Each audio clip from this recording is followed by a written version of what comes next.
Olá, seja bem-vindo ao Universiência, o primeiro programa brasileiro de TV aberta e internet, que é produzido por meio de uma parceria entre TVs e universidades públicas nordestinas. Você sabia que em todo o Nordeste brasileiro existem mais de 30 universidades públicas produzindo ciência? Vem com a gente acompanhar o que está sendo feito. Na luta contra o coronavírus, você vai saber como e por que pesquisadores da Universidade Federal da Paraíba trabalham no sequenciamento do genoma da Covid-19. Estudiosos da Universidade Estadual de Feira de Santana, na Bahia, criam um portal com informações sobre a pandemia. E no sul baiano, pesquisadores descobrem que o cacau, muito além do chocolate, pode ajudar no combate à Covid-19.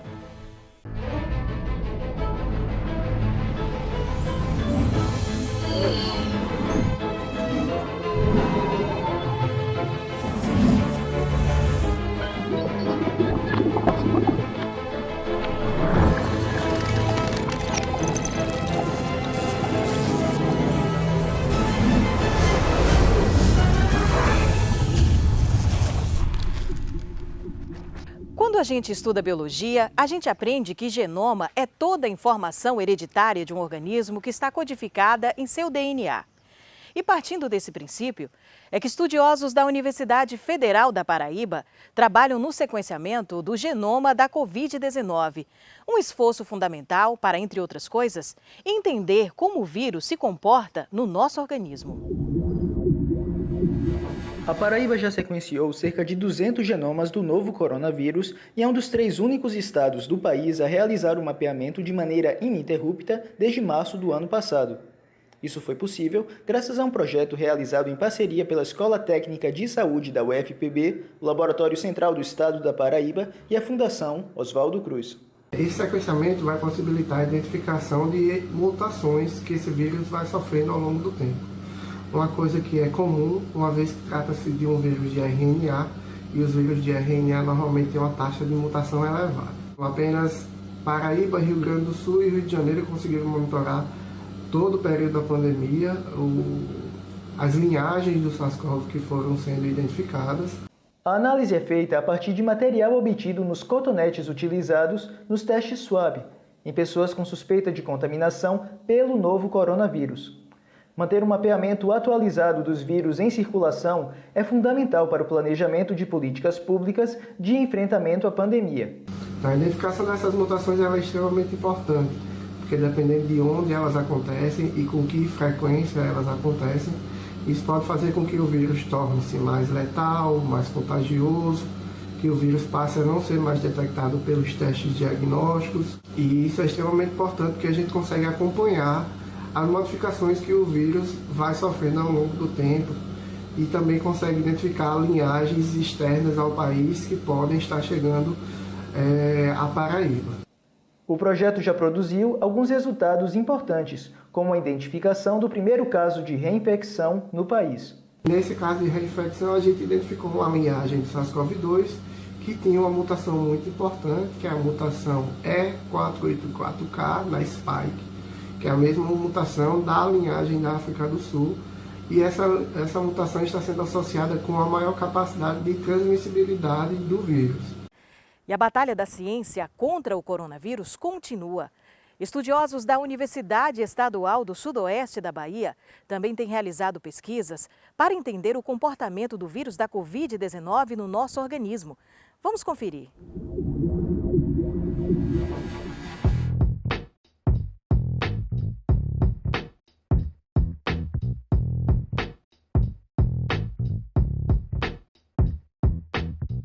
Toda vez que nós temos contato com esses micro-organismos, o nosso corpo tenta nos defender, né? Então, ele tem mecanismos de defesa para nos proteger, né? Em alguns casos, esses mecanismos são muito bem sucedidos, né? Entretanto, em outros casos, esses mesmos mecanismos que nos defendem podem nos levar à doença. Ou seja, eu posso tentar proteger a pessoa de uma forma tão forte, mas tão forte, que ao invés de protegê-la, eu acabo causando a doença. Então, aparentemente, no coronavírus, essa resposta muito forte vem sido observada nos casos mais graves. Então, provavelmente, as pessoas que têm casos mais graves relacionados ao coronavírus é porque eles têm uma resposta muito forte perante a presença do vírus. Entidades biológicas, digamos assim, não são organismos propriamente ditos, mas são entidades biológicas que eles têm eles sofrem a influência do ambiente, então eles sofrem mutações. Todos os vírus vão ter mutações dentro do seu ciclo, né? Eles vão realizar essas mutações exatamente para que eles continuem infectando as pessoas, né? Os seus hospedeiros, no caso, que somos nós. Então, consequentemente, né, nessas mutações, você pode encontrar, então, algumas cepas virais, né, que elas podem se tornar, então, mais infecciosas, né? Então elas podem ter a capacidade de se dispersar mais na população. Essa é uma das consequências que a gente pode encontrar, não só com o coronavírus, mas com qualquer tipo de vírus.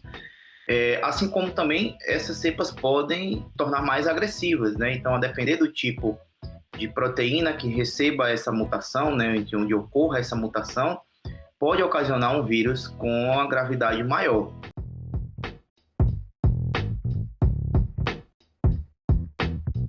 Por isso que a gente está vendo aí, por exemplo, né, indivíduos mais jovens agora começando a ter casos mais graves, né? Isso pode ter relação com essas cepas mutantes, certo? Não só uma ou duas, mas existem dezenas de cepas mutantes aí espalhadas, ou até a casa de centenas de cepas mutantes espalhadas, né? Então, essa é uma consequência inevitável.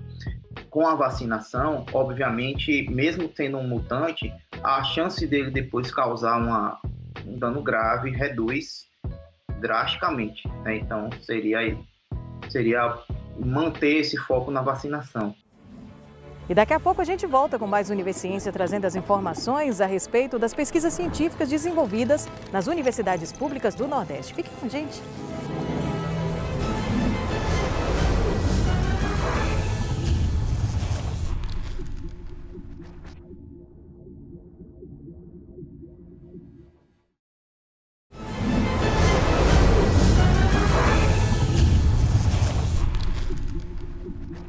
Quando a gente pensa em cacau, é praticamente automático. A gente logo associa ao chocolate.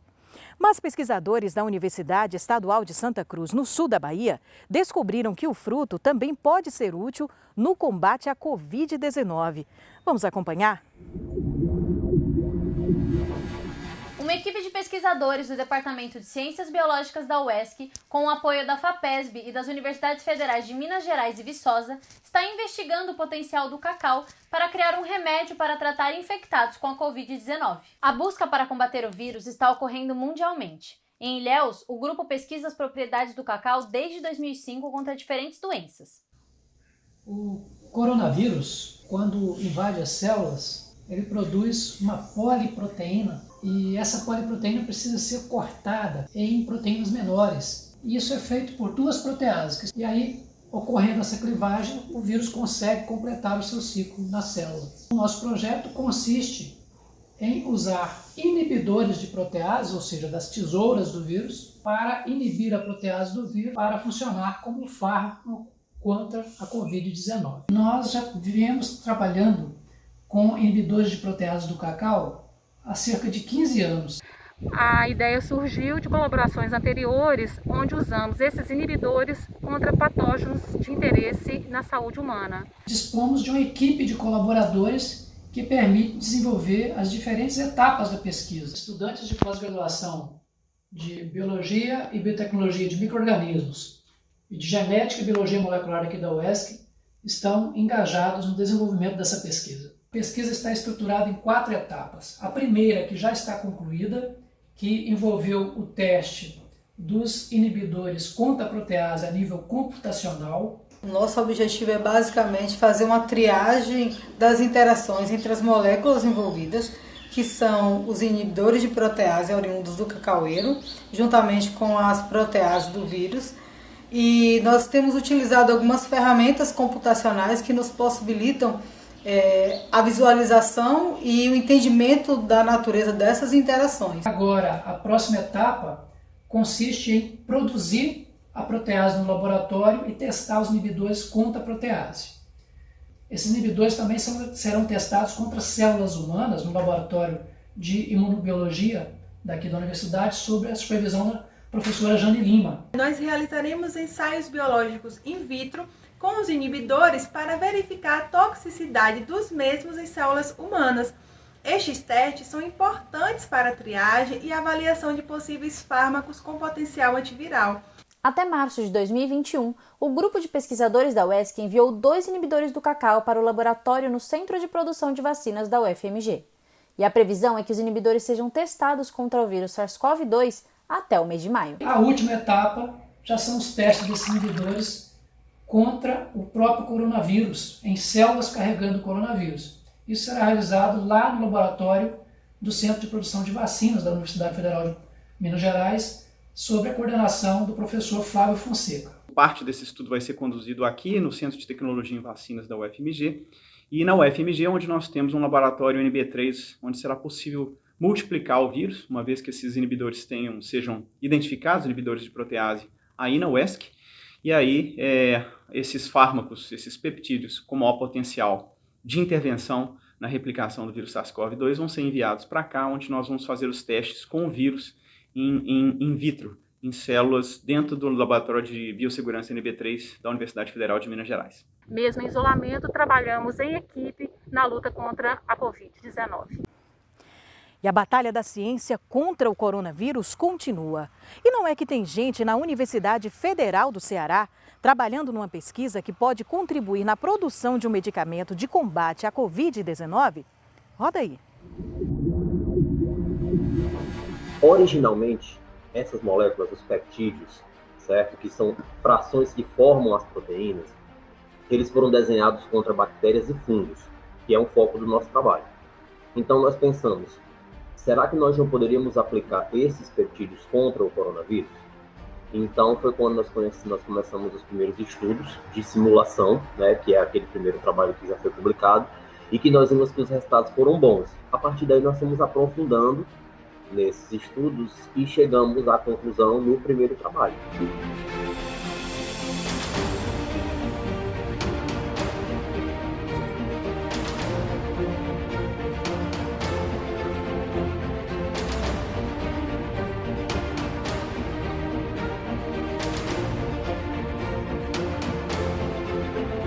O que foi que nós fizemos? Nós pegamos uma proteína vegetal, tá?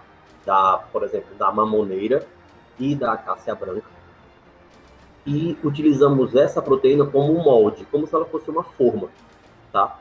A partir dessas proteínas, nós desenhamos moléculas pequenas, né, que são os peptídeos, que são derivados das proteínas, e mandamos sintetizar, né? Existem empresas que sintetizam aqui no Brasil, existem empresas que sintetizam também em outros países. Então, nós mandamos sintetizar e recebemos a molécula pronta. No caso do vírus, ela seria efetivamente uma droga antiviral, que você, né, consumiria, como qualquer uma outra droga que você toma, para evitar ou tratar a infecção, certo? No nosso caso, a ideia é que essa molécula ela seja usada para tratamento, certo? Não para evitar as infecções, certo?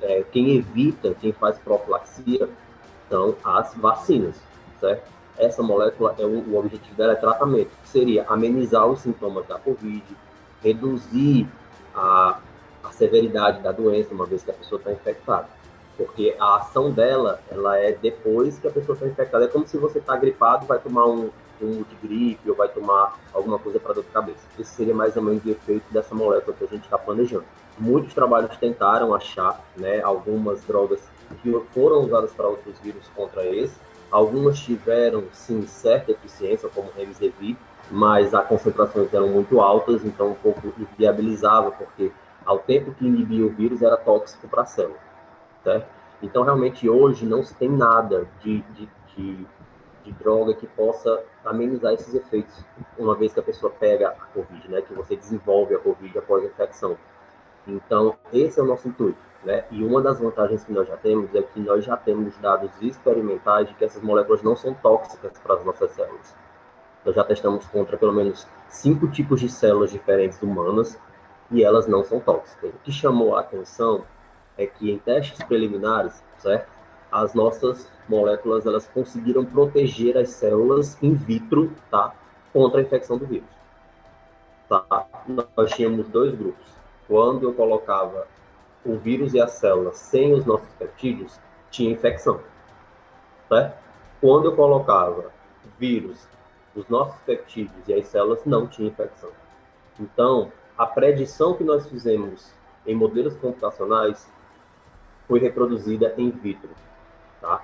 E a ação dessas moléculas contra o vírus foi numa mesma concentração que ela não apresentou toxicidade. Então, ela mostrou eficiência e segurança. Eu acredito que nós temos realmente uma molécula que é bastante promissora, né? Pelo menos nas etapas iniciais. Nessas etapas in vitro, ela se mostrou realmente eficiente e segura, né? Então, a minha confiança é que a gente pode realmente esperar algo muito interessante que possa ser utilizado. E daqui a pouco a gente volta com mais Universiência. Até já!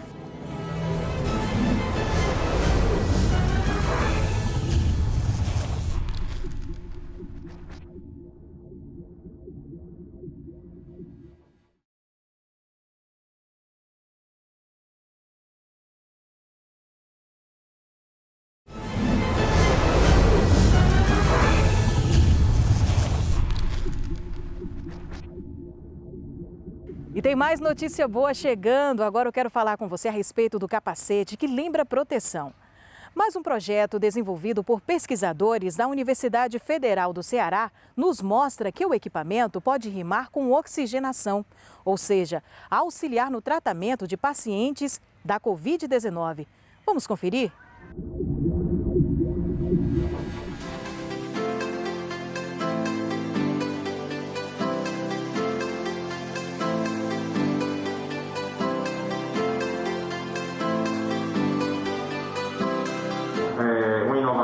Em saúde aqui do estado do Ceará e que ele é fruto de trabalho, muito esforço e principalmente de solidariedade entre as pessoas que participaram do projeto, entre os profissionais de saúde que conduziram junto conosco os testes clínicos e principalmente os pacientes que usaram o dispositivo, aceitaram participar da pesquisa e acabaram se beneficiando. Fazendo registro de experimento com o elmo de base rígida, com capnografia e oximetria, registro da pressão de CPAP, atingindo um CPAP aqui de 10, 15 centímetros, fluxo de 40 litros por minuto total, misturando oxigênio e ar comprimido com umidificação em jarra, e, importante, a capnografia, mostrando que não está havendo reinalação de gás carbônico. Eu acho que o ponto bonito de todo esse processo é que esse pensamento em grupo, um grupo qualificado, né,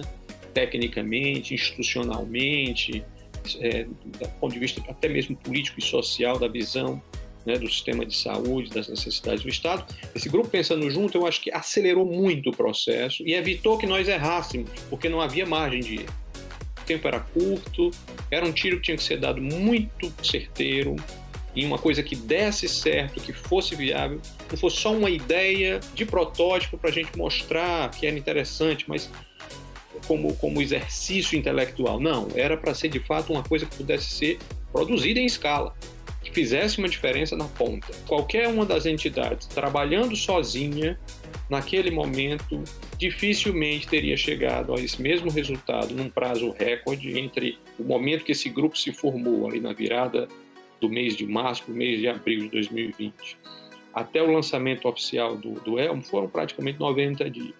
O elmo ele deve ser utilizado em pacientes que têm insuficiência respiratória hipoxêmica, ou seja, com queda do oxigênio no sangue, e que precisam de oxigênio terapia, precisam de oxigênio.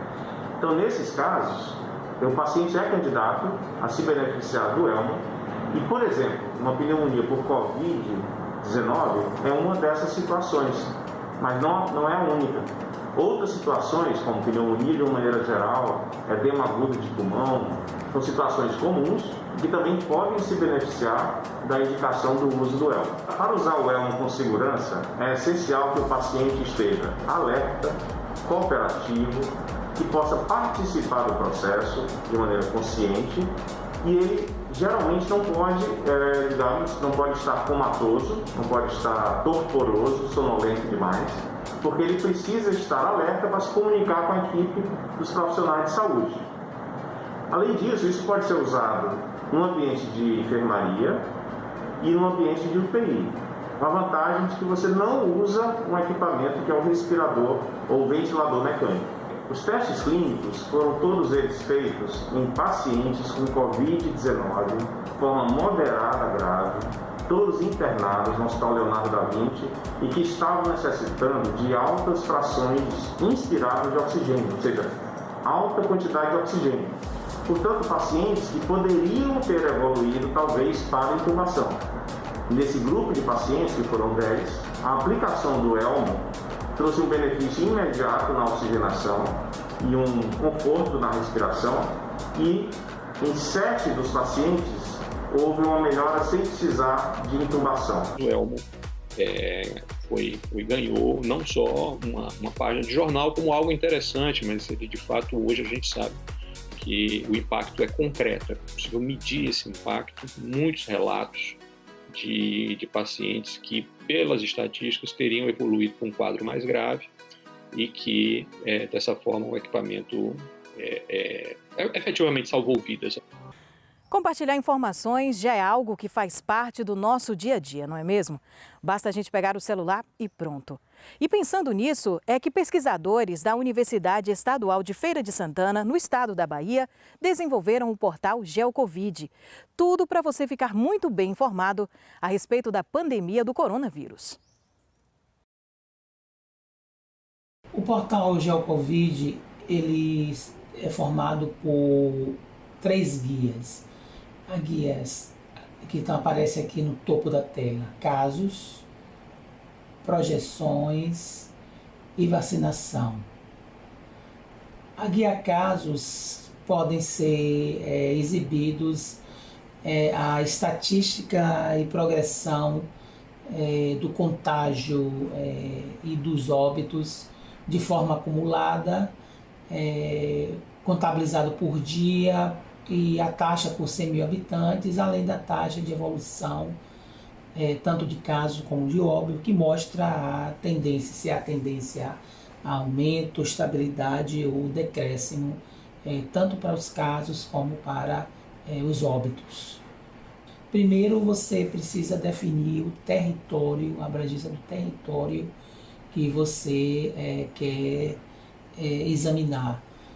A região Nordeste pode ser selecionada digitando aqui Nordeste, por exemplo, ou eu posso selecionar no próprio mapa diretamente, escolhendo aqui, clicando com o mouse, imediatamente a região Nordeste ela aparece aqui. As informações de mapa são simbolizadas nesse código de cores, aqui no caso tonalidade de vermelho, e a escala que você aciona nesse lado aqui esquerdo, você consegue visualizar a relação entre a tonalidade de cores e o número que está sendo simbolizado. A aba projeções, ela segue a mesma lógica. Eu também preciso selecionar uma região, preciso selecionar uma data. Só que a data agora, como é projeção, ela aponta para o futuro.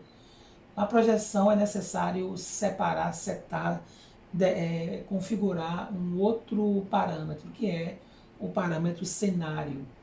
O cenário, são apresentados 3 possibilidades de cenário. Um cenário de baixa taxa de contágio, que implica aqui em elevada supressão de fluxo, ou elevada vacinação, taxa de vacinação.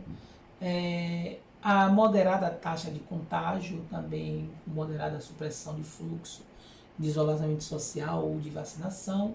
E o terceiro cenário é um cenário mais perigoso, que é o de alta taxa de contágio, quando não há isolamento social, o fluxo está livre e a cobertura vacinal também é baixa. Além disso, é possível selecionar a demanda por leitos de enfermaria e por leitos de UTI. E o Univerciência de hoje fica por aqui. Muito obrigada pela sua companhia. Até a próxima edição.